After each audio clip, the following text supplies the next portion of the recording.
Хареса ми много. Това разбира се. Да. Да, много ми хареса лагер. Естествено. Да, супер беше, всичко беше много готино. Много. Супер беше. Много, залите бяха страхотни, храната уникална. Да. Генерал Луна. Да, лагера много ми хареса. Супер беше. Допадна ми атмосферата и тренировките. Обстановката и организацията. Дали всичко ми хареса. Тренировките, всеки ден тренировки, яко са около 10 часа, много са тренировки. Тренировките и компанията.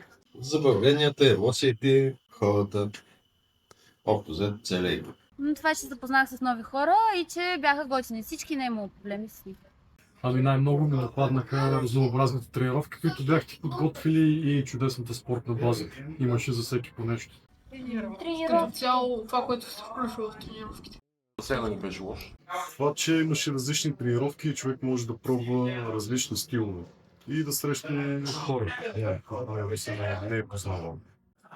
Комплекса, защото имаше много неща, къде да се правят, и цяло тренировките, че бяха много готини. И да мен цяло тело и тренировките, това беше най-якото. Тренировките бяха супер. Даже има мускулна още. Разнообразно. Сториха ми се малко интензивни, но много полезни.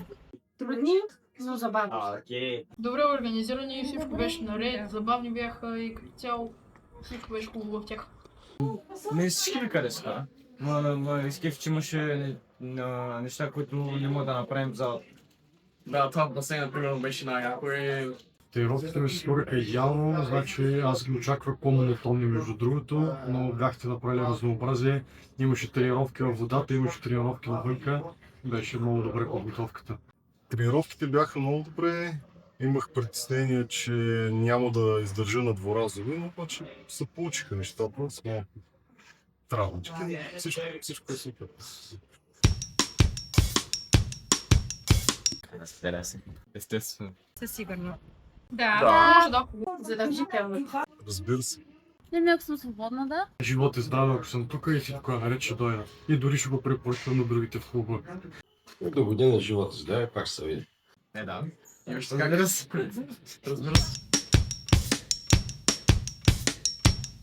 You gotta keep them separated.